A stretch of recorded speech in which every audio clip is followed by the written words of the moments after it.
रमेश नाम की एक आदमी का कुछ बकरी था। वो रमेश बहुत ही गरीब था।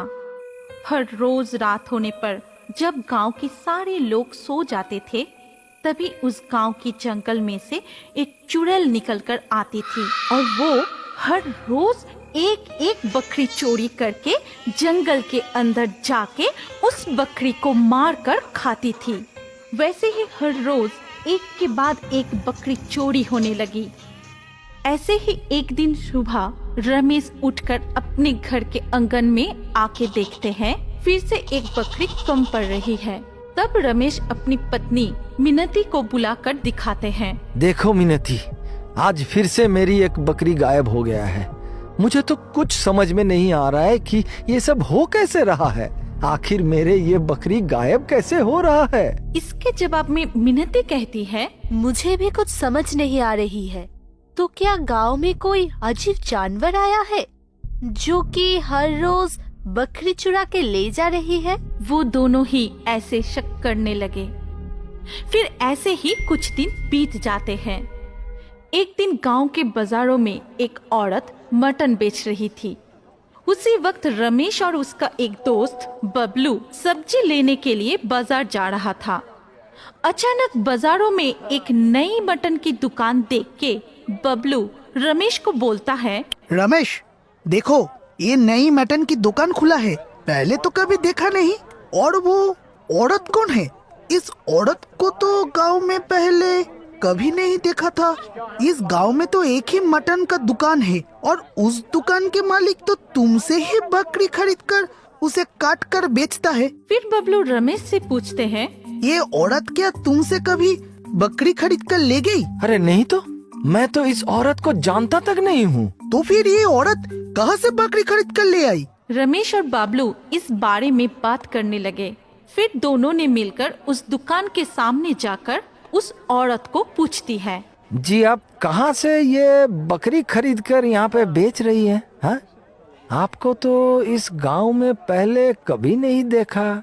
उस औरत ने ज्यादा कुछ कहना नहीं चाह रही थी, सिर्फ कहा, आप लोगों को उससे क्या लेना देना है? मटन खरीदना है तो खरीदिए, नहीं तो यहाँ से जाइए। इतनी सवाल करने की क्या जरूरत है? ये सुन के रमेश और बबलू बात को और आगे मत बढ़ाकर वहाँ से चला जाता है। शाम को रमेश और उसके पत्नी मिनती बात कर रहे थे। तभी रमेश मिनती को कहता है, आज सुबह देखा बाजार में एक नई मटन की दुकान खुली है और एक नई औरत मटन बेच रही है। मुझे तो इस बात का समझ नहीं है कि वो बकरी कहाँ से खरीद रही है। ये सुन के मिनती ने कहा, कहीं ये औरत ही बकरी चोर तो नहीं है जो हर रोज हमारी बकरी चुरा रही है? अरे नहीं नहीं नहीं, ऐसा कैसे हो सकता है। देखो, बकरी तो हमारी घर पे ही रहता है और सारे दुकानदार मेरे घर से ही उनको खरीद के ले जाता है। उस औरत को ये सब कैसे पता होगा?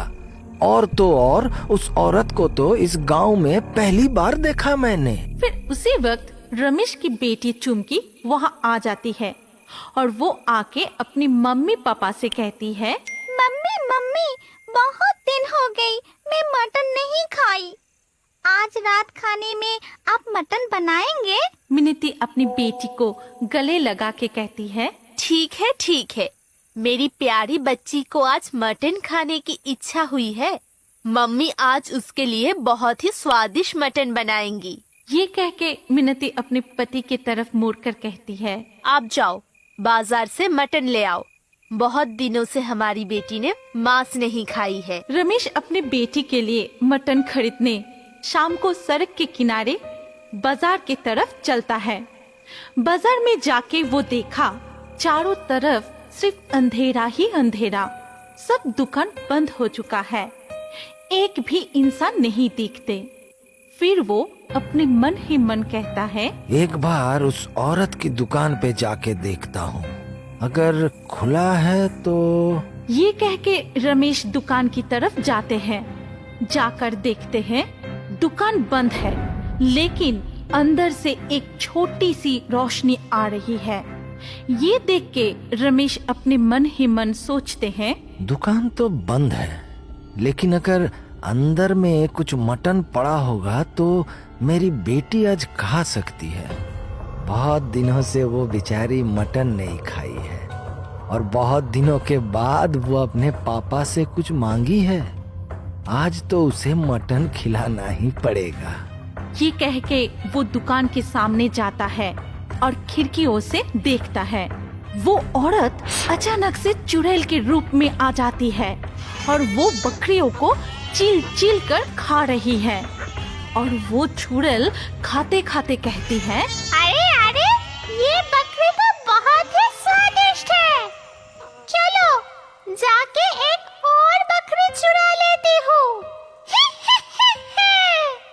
उस बकरी को काट के आधा खा लूंगी और आधा कल सुबह दुकान पे बेच दूंगी। बहुत मजा आएगी। रमेश ये सब सुन के दरवाजा खोलकर सीधा अंदर चला जाता है और चुड़ैल के सामने जाके पूछता है, अरे तुम क्यों हर रोज हमारी दुकान से बकरी चुरा के ले आती हो? हाँ, आखिर में तुम चाहती क्या हो? देखो हम लोग बहुत गरीब इंसान हैं। तुम्हें हम लोगों को ऐसे नुकसान पहुंचाने में मजा आता है क्या? ये सब सुन के चुड़ैल रमेश को कहती है, तेरी इतनी हिम्मत, तू अंदर आके मुझे सवाल कर रही है।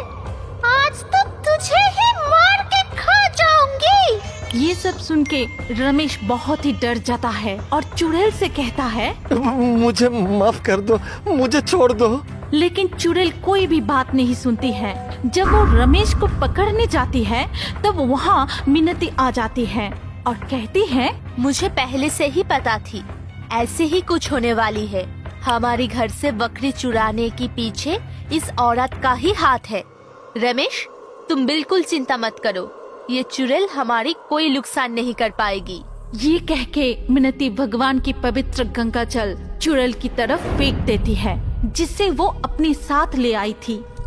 इसके बाद वो चुड़ैल बहुत जोर से चिल्लाने लगी, बचाओ! बचाओ! चल गई! मेरे सब कुछ चल गई! फिर वो चुड़ैल जलकर राख हो गई और हमेशा हमेशा के लिए वहाँ से गायब हो गई। कुछ दिन बाद रमेश और मिनती बाजार में एक मटन की दुकान खोली थी और गांव के सब लोग उनकी दुकान से मटन खरीदने लगे। सब लोग मटन खा के बहुत ही खुश होते हैं। धीरे धीरे रमेश अच्छे कमाने लगता है।